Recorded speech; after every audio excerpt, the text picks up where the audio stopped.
pagi Bapak Ibu dosen dan guru penguji uji kinerja PPG dalam jabatan Angkatan 3 tahun 2023. Perkenalkan, saya Maria Selviana RC SPD. Saya adalah seorang guru di SMA Negeri 1 Komodo, Kecamatan Komodo, Kabupaten Manggarai Barat, Flores, NTT. Sekaligus saya sebagai seorang mahasiswi PPG dalam jabatan Angkatan 3 tahun 2023 program studi pendidikan fisika di LPTK Universitas Flores dengan NIM 20238212229. Pada hari ini, Selasa 5 Maret 2024, saya akan melaksanakan praktek pembelajaran di SMA Negeri 1 Komodo pada kelas 11 IPA 5 dengan materi alat optik mata dan cacat mata dengan model problem based learning guna memenuhi uji kinerja PPG dalam jabatan Angkatan 3 tahun 2023. Untuk lebih jelasnya, mari saksikan video berikut ini.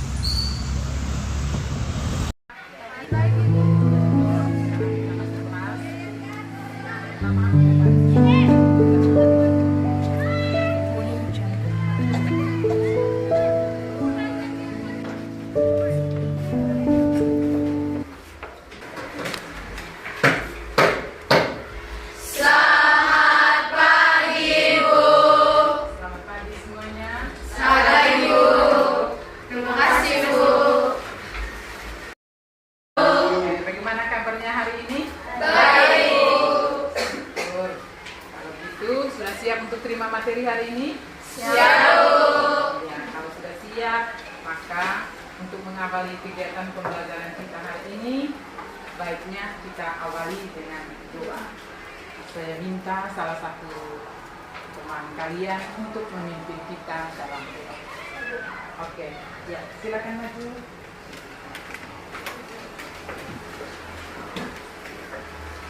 Teman-teman, marilah kita berdoa sesuai dengan agama dan keyakinan kita masing-masing. Dan izinkanlah saya membawa doa ini secara ajaran Katolik. Berdoa dimulai. Dalam nama Bapa dan Putra dan Roh Kudus. Amin. Tuhan Yesus Kristus, terima kasih atas berkat, perlindungan, serta penyertaan yang mengemudi kami puji, kini dan sepanjang segala masa. Amin. Dalam nama Bapa dan Putra dan Roh Kudus. Terima kasih banyak, Cynthia. Ya, Bu. Maria V. Suryati, Hadir, Bu. Paskalis N. Sudin. Hadir, Bu. Oke, baik, sudah. Jadi, bagaimana? Sudah siap untuk terima materi? Sudah, Bu. Ya. Siapa yang tadi malam belajar? Bu. Semua belajar. Kalau begitu, siapa yang masih ingat pertemuan kita sebelumnya? Oke. Kalau begitu, apa saja besaran-besaran gelombang mekanik? Ya, Dinda. Oke, jadi besaran-besaran pada gelombang mekanik itu yang pertama ada amplitudo. Amplitudo merupakan simpangan maksimum yang dilakukan pada peristiwa getaran. Yang kedua ada panjang gelombang. Panjang gelombang merupakan jarak dari lembah ke lembah atau dari puncak ke puncak. Yang ketiga ada periode gelombang. Periode gelombang itu merupakan waktu yang diperlukan untuk menempuh suatu gelombang. Yang ketiga ada frekuensi gelombang. Frekuensi gelombang merupakan jarak gelombang tiap second. Yang ketiga ada cepat rambat gelombang. Cepat rambat gelombang itu merupakan waktu yang diperlukan gelombang tiap second. Sekian dari Oke, kita berikan aplaus untuk Dinda. Jadi, besaran-besaran gelombang itu yang pertama itu adalah amplitudo. Yang kedua, panjang gelombang. Yang ketiga, periode gelombang. Yang keempat, frekuensi gelombang. Yang kelima, cepat rambat gelombang. Jadi itu besaran gelombang mekanik.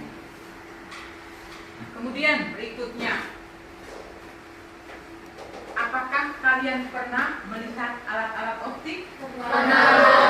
Nah, apa saja alat optik yang kalian lihat? Kacamata. Bisa. Oke, Tekla. Alat-alat optik itu yang pertama kamera, yang kedua itu kaca pembesar, terus yang ketiga itu ada kacamata, teropong, serta mikroskop. Iya, jadi kita berikan aplaus untuk Tekla dulu. Jadi alat optik yang kita lihat dalam kehidupan sehari-hari itu yang pertama mikroskop, yang kedua teropong, kemudian ada kaca pembesar, kacamata, dan lain-lain. Oke? Nah, kalau begitu, siapa yang tahu alat optik yang ada di dalam tubuh kita? Saya Bu. Saya Bu. Siapa? Oke, ya, Mata Bu. mata. Iya, kita berikan aplaus untuk itu. Ya, jadi alat optik yang terdapat di tubuh kita itu adalah Mata. Siapa yang tahu apa fungsi mata? Saya Bu. Fungsi mata? Fungsi mata itu sebagai indera penglihatan. Iya, jadi fungsi mata itu adalah sebagai indera penglihatan. Oke. Oke, baik. Tujuan pembelajaran yang kita mau capai hari ini adalah aspek kognitif. Oke. Dari aspek kognitif, melalui tayangan video, peserta didik dapat memahami fungsi mata sebagai alat-alat optik dengan tepat. Yang keempat, aspek sikap dan keterampilan. Melalui diskusi kelompok, peserta didik dapat mengerjakan LKPD cacat mata dengan tepat. Jadi, ini tujuan pembelajaran yang kita mau capai hari ini. Oke? Jadi karena tadi semua sudah belajar, maka sebelum kita lanjut materi hari ini, maka kita Ibu memberikan pretest. Oke? Ya, siap kertas.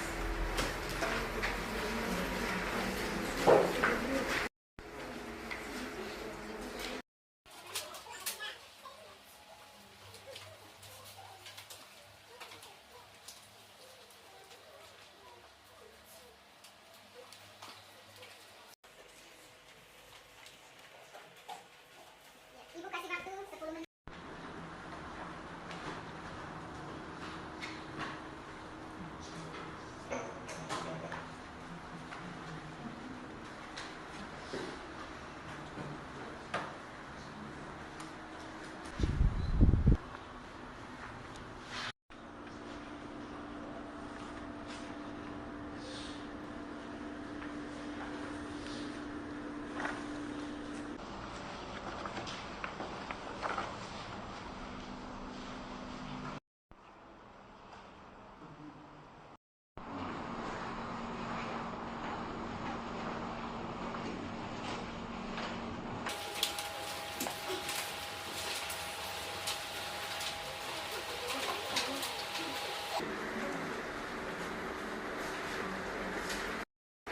Semua berdiri. Ya, kita harus semangat dulu ya. Jadi sebelum kita lanjut, kita harus berikan semangat. Kita briefing dulu. Oke?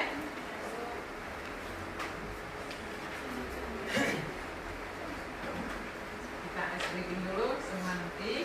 Semangat ya. Ya, kita ikuti musik yang di dalam. Ya, tangan. Ya, sambil gerakan badan. Neat terima teruskan cahaya, seiris mengatur besarnya cahaya. Otot gerakan bola mata kita. Nah, kita mengamati video, mengamati video. Nah, nanti perhatikan video berikut. Setelah itu nanti ada pertanyaan lanjutan. Ya. Yang kedua adalah bagian dalam mata. Yang pertama adalah kornea. Kornea atau korneos adalah bagian mata yang terletak di lapisan paling luar. Bagian ini juga lah yang memberi warna pada mata.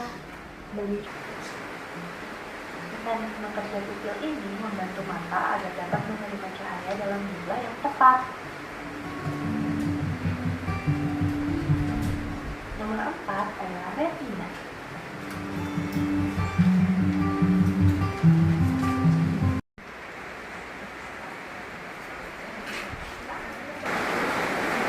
Baik, perhatikan.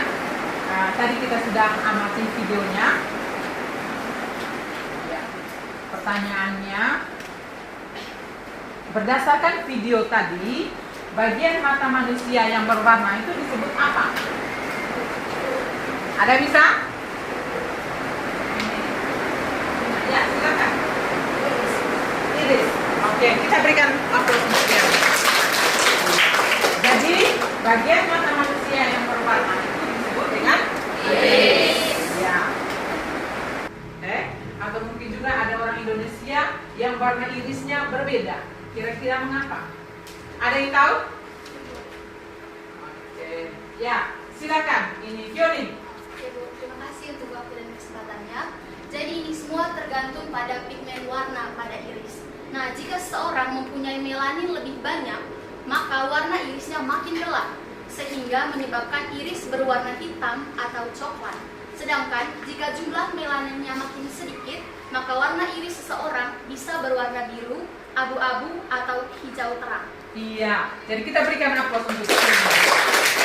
Jadi ini penyebabnya warna iris dari setiap orang itu berbeda. Itu bergantung pada jumlah pigmen atau istilah lainnya juga adalah melanin. Pigmen itu adalah apa? Zat yang memberi warna pada mata. Ya, jadi kalau misalnya pigmennya banyak, makanya dia punya warna matanya itu ada yang hitam. Dia punya irisnya itu ada yang hitam. Kemudian kalau pigmennya lebih banyak, maka dia punya warna irisnya itu nanti adalah ada yang warna biru, ada yang coklat, dan sebagainya. Jadi itulah penyebabnya iris setiap orang itu berbeda. Ya, kemudian juga bisa disebabkan karena faktor genetik. Jadi, kemudian berikut kita mengamati video rabun jauh atau miopi. Ada orang yang mengalami rabun jauh atau miopi? Oke, ya kita perhatikan video berikut.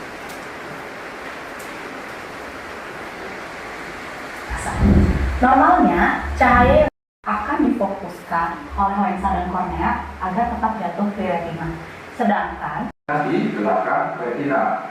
Hal ini disebabkan karena ukuran bola mata yang mengalami presbiopi didominasi oleh orang tua yang daya akomodasi matanya telah berkurang. Kondisi ini bukanlah penyakit, melainkan proses normal yang terjadi seiring dengan penuaan. Kekuatan lensa yang digunakan.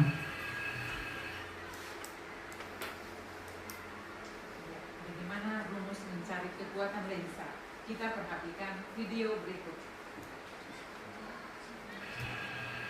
Yang pertama, rabun jauh atau miopi.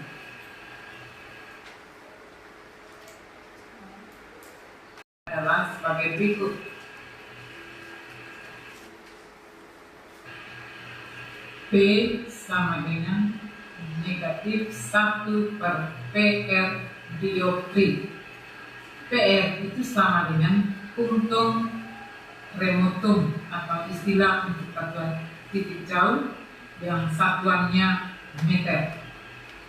Dioptri itu adalah satuan dari kekuatan lensa atau disimbolkan dengan rumus untuk mencari kekuatan lensa. Jika seseorang menderita rabun jauh adalah P sama dengan negatif 1/PR. Yang bersama, atau istilah jauh sama. Ya. Smart teacher, saya pikir, saya rasa, saya bisa. Tangan ke atas menggapai bintang, tangan ke samping burung yang terbang, tangan ke depan ikan berenang, duduk yang rapi.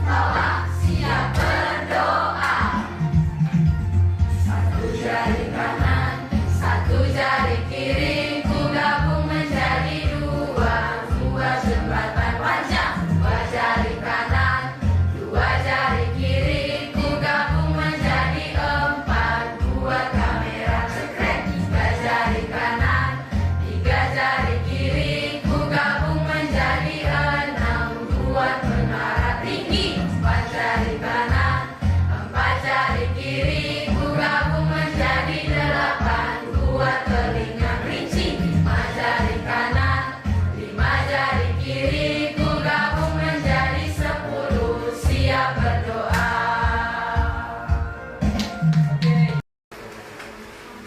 Oke, sekarang kita duduk dalam kelompok.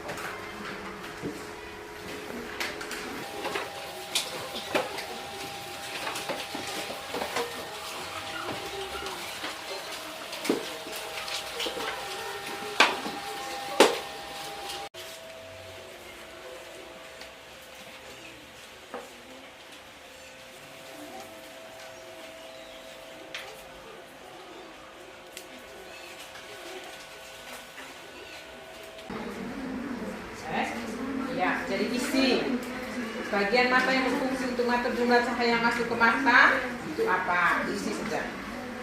Ya. Kemudian yang ketiga, soal nomor 3 itu kira-kira dari gambar di sebelah mana yang dikatakan mata normal, mana gambarnya? Gambar yang cocok itu yang mana? Hipermetropi. Untuk penderita hipermetropi, kira-kira gambar yang cocoknya yang mana? Kemudian penderita miopi, ya, gambar yang cocok yang mana? Kemudian di nomor 3 ada soal. Silakan kerja soal itu, apa yang diketahui, apa yang ditanya. Kemudian jawab baru masuk rumus. Ikuti langkah-langkah penyelesaian soal dalam fisika. Silakan. Ada yang mau ditanyakan? Ada yang mau ditanya?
Siapa yang siap duluan? Minimal 50 kali lipat. Oke. Ya, silakan. Selamat pagi Ibu, selamat pagi teman-teman. Selamat pagi. Terima kasih atas waktu dan kesempatan yang telah diberikan. Jadi di sini kami dari kelompok 4 akan mempresentasikan jawaban yang kami telah jawab tadi dari pertanyaan nomor 1, di mana pertanyaannya itu dari anatomi mata di atas, jawablah pertanyaan di bawah ini. Pertanyaan yang pertama, bagian mata yang berfungsi untuk mengatur jumlah cahaya yang masuk ke bola mata disebut apa? Jadi jawaban kami adalah kornea. Pertanyaan yang kedua, bagian mata yang berfungsi sebagai diafragma atau pengatur lebar celah mata disebut iris. Pertanyaan yang ketiga, bagian mata yang berupa lapisan yang berisi ujung-ujung saraf yang berasal dari urat saraf optik disebut otot mata. Bagian mata yang berfungsi meneruskan rangsangan bayangan dari retina ke otak disebut sel saraf. Terima kasih atas waktu dan kesempatannya. Sekian dan terima kasih. Iya, kita bisa. Oke, baik.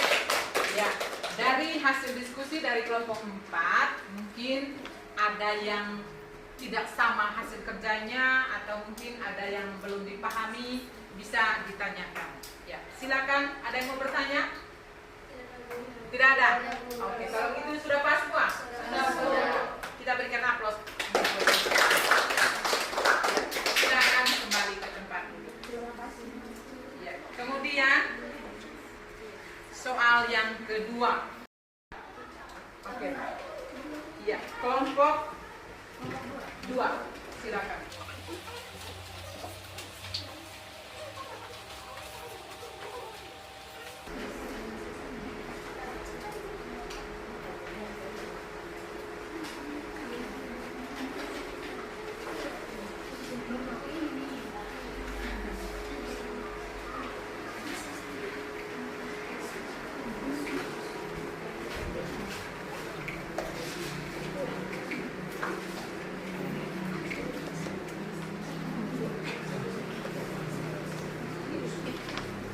Selamat pagi Bu Guru, selamat pagi teman-teman. Selamat pagi. Kami dari kelompok 2 ingin mempresentasikan hasil diskusi kami. Jadi kami kelompok 2 menjawab pertanyaan nomor 3. Teman-teman bisa lihat di LKPD masing-masing kelompok di nomor 3. Di nomor 3, jodohkan gambar mata yang sesuai dengan menggambar garis anak panah dengan penjelasan berdasarkan gambar. Di papan ini telah disediakan selembar kertas manila dengan keterangan normal, hipermetropi, dan miopi. Jadi di sini kita disuruh untuk mencocokkan gambar mana yang disebut sebagai normal, hipermetropi, dan miopi. Dari hasil diskusi kelompok 2, kami menjawab bahwa gambar ini merupakan normal. Kenapa dikatakan sebagai gambar normal? Karena bayangan retinanya itu jatuhnya tepat di retina. Sedangkan yang kedua atau penderita penyakit hipermetropi atau rabun dekat, itu lensa atau bayangan matanya itu jatuh di belakang retina. Sedangkan penderita miopi atau rabun jauh, bayangannya itu jatuh di depan retina. Sekian dari hasil presentasi kelompok kami. Mungkin teman-teman ada yang bertanya terkait materi yang kami presentasikan. Waktu dan Oke, baik. Kita berikan aplaus dulu. Ada yang mau bertanya? Oke, silakan Dinda, silakan bertanya. Oke, terima kasih atas waktu dan kesempatannya. Jadi teman dari kelompok 2 sudah menjelaskan tentang kelainan pada mata. Jadi saya mau bertanya tentang penyakit hipermetropi. Jadi pertanyaannya, kenapa bayangan yang jatuh pada penderita hipermetropi atau rabun dekat jatuh di belakang retina? Terima kasih. Oke, terima kasih pertanyaannya dari Linda. Di sini teman saya Otsa akan menjawab terkait pertanyaan yang diberikan oleh Linda. Oke, jawabannya itu karena fokus lensa jaraknya terlalu panjang. Terus sehingga bayangan yang jatuh di belakang retina yang mengakibatkan bayangan yang jatuh pada retina menjadi tidak jelas atau kabur. Oke, baik. Ya, sudah puas dengan jawabannya? Sudah. Oke, kalau begitu, ada lagi yang mau bertanya? Tidak ada. Oke, kalau tidak ada, kita berikan aplaus.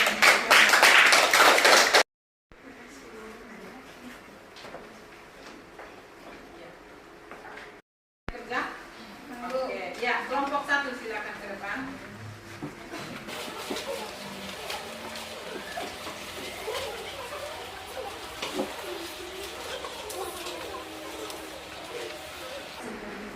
Oke, selamat pagi untuk kita semua. Selamat pagi. Oke, jadi terima kasih untuk waktu dan kesempatan yang telah diberikan kepada kelompok kami, yaitu kelompok 1, untuk menyelesaikan penyelesaian soal nomor 3. Jadi sebelum kami menyelesaikan soal tersebut, kami ingin memperkenalkan diri terlebih dahulu.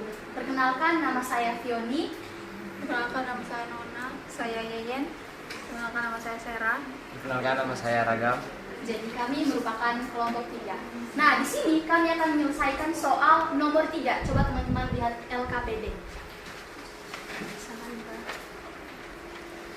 Oke, jadi seorang penderita rabun dekat dengan titik dekat 50 cm ingin membaca pada jarak baca normal.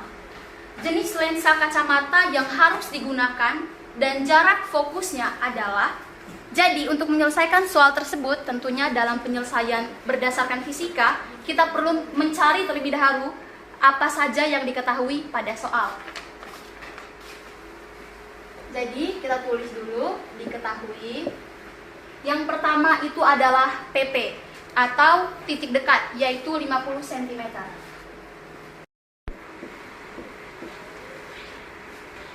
Oke, jadi dari soal cuma itu saja yang diketahui. Sekarang kita melihat apa yang ditanya pada soal. Jadi yang ditanya pada soal yaitu jenis lensa kacamata yang harus digunakan.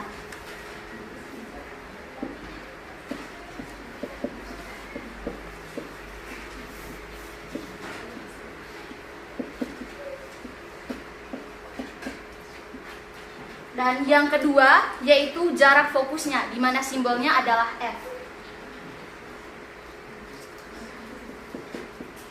Nah, kita masuk ke dalam penyelesaian soal.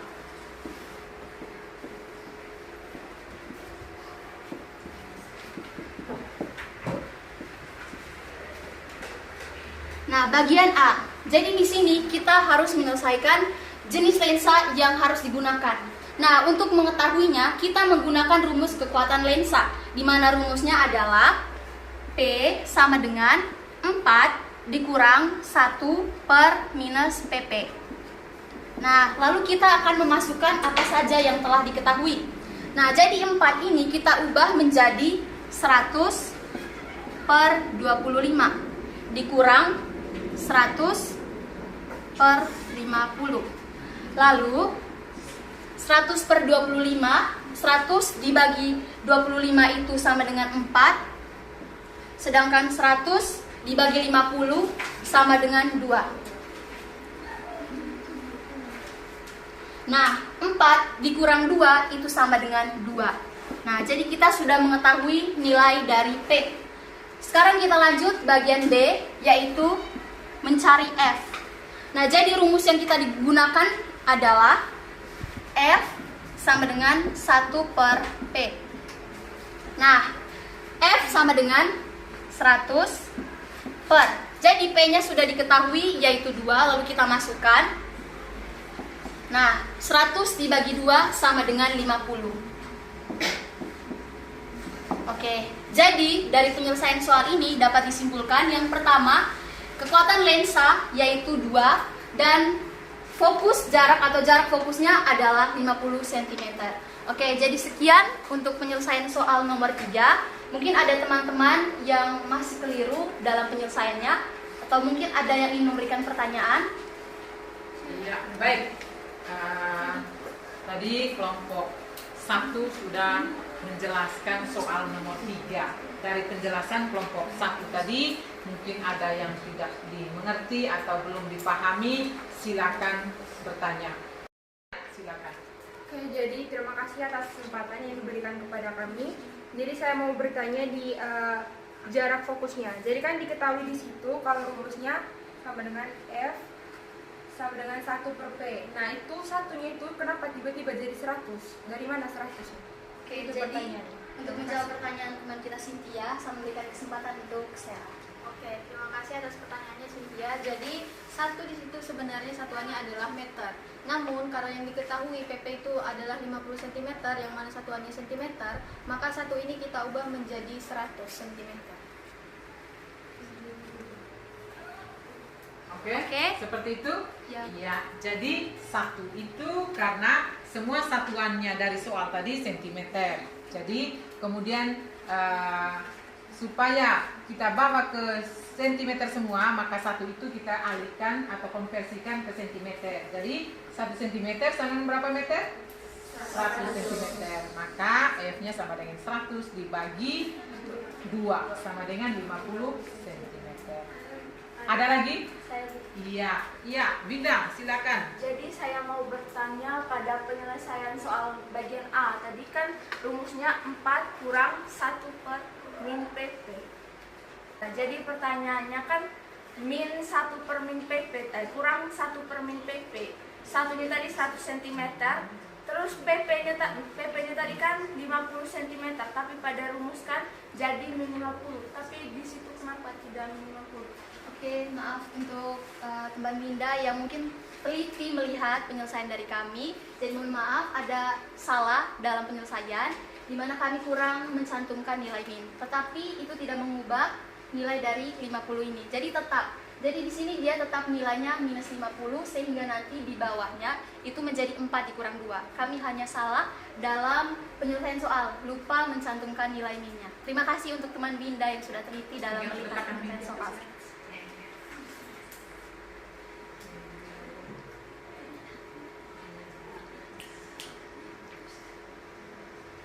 Oke, terima kasih untuk teman Binda yang sudah teliti.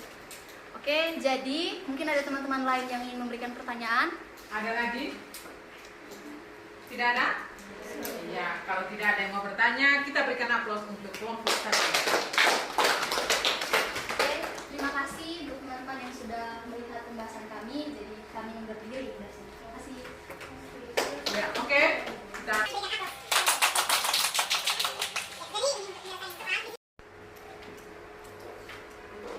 Ya, jadi tadi kita sudah melaksanakan diskusi kelompok dan sudah mempresentasikan hasil diskusi masing-masing. Jadi saat ini Ibu meluruskan jawaban dari hasil presentasi tadi. Yang pertama tadi bagian anatomi mata. Jadi bagian mata manusia itu ada mulai dari yang pertama itu adalah kornea. Kemudian kornea itu fungsinya apa? Iya, tebal tipisnya lensa mata. Kemudian berikutnya Lensa mata. apa itu lensa mata? Mengatur bumi yang Ya. Iya. Kemudian yang terakhir adalah retina. Retina itu fungsinya apa? Retina itu bagian di belakang mata, tidak bisa kita amati lagi. Dia berfungsi sebagai tempat terbentuknya bayangan. Kemudian yang terakhir ada sel saraf. Nah, sel saraf fungsinya apa? Ya, jadi dia meneruskan rangsangan bayangan dari retina tadi menuju ke otak. Kemudian di otak diproses sudah, karena ini bayangan ini namanya jadi itu tadi adalah bagian-bagian mata normal. Kalau titik jauh mata normal berapa? 25 cm. Iya, sekali lagi titik jauh mata normal berapa? 25 cm. Titik jauhnya itu adalah, sedangkan titik dekatnya, titik dekat 25 cm dan titik jauhnya berada di tak terhingga. Tak terhingga. Kemudian kacamata atau penderita miopi tadi ditolong dengan kacamata apa? Lensa cekung. Lensa cekung atau disebut lensa negatif. Kemudian yang berikutnya penderita kacamata yang digunakan apa? Yang berlensa tangkap atau dinamakan dengan apa? Bifokal. Bifokal itu lensa cekung. Jadi kemudian tadi Ibu amati selama diskusi kelompok tadi semuanya aktif. Jadi kita berikan aplaus untuk diri kita sendiri.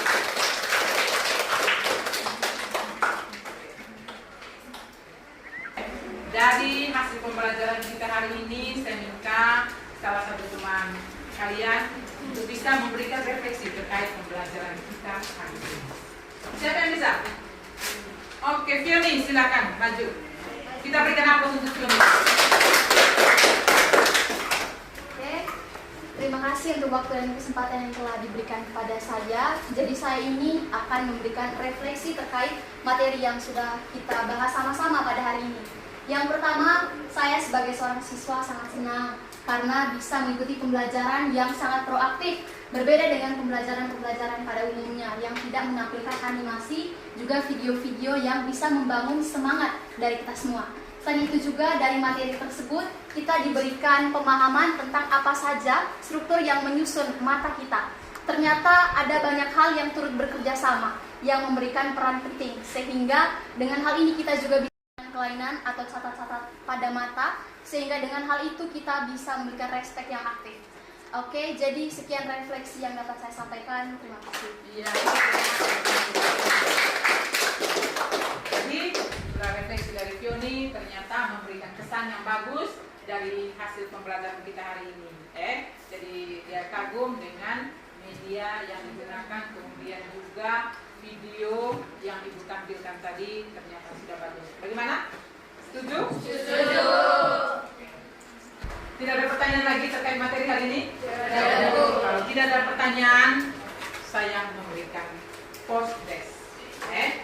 Ibu mau mengukur apakah tadi benar-benar mengikuti kegiatan pembelajaran hari ini dengan baik atau hanya sekedar saja. Siapkan kertas, jangan lupa tulis nama. Yang ada di atas meja hanya kertas, yang lainnya ditutup kertas dengan ballpoint.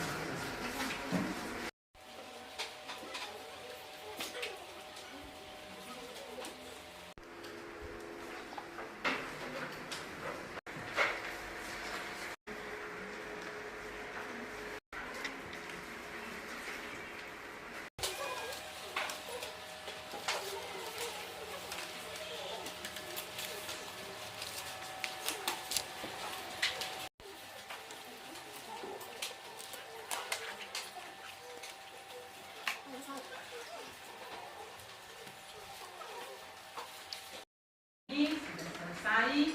Minggu depan kita mempelajari alat optik, yaitu mikroskop, kemudian lup, kaca pembesar. Jadi sampai di rumah tolong belajar kembali supaya nanti pada pertemuan berikutnya kita bisa mengikutinya dengan baik. Oke, baik. Sekarang untuk mengakhiri pembelajaran kita hari ini, kita tutup dengan doa. Saya minta salah satu orang siswa untuk memimpin kita dalam doa. Oke, ya, Siktus, ke depan. Izinkanlah saya membawa doa ini secara agama Katolik. Berdoa dimulai. Di dalam nama Bapa dan Putra dan Roh Kudus. Amin. Allah Bapa di dalam surga, jadi sipil kami tekan kehadiran Roh angkatan gunakan segala Maria. Amin. Terima kasih Siktus. Silakan keluar. Pembelajaran kita hari ini sudah selesai. Secara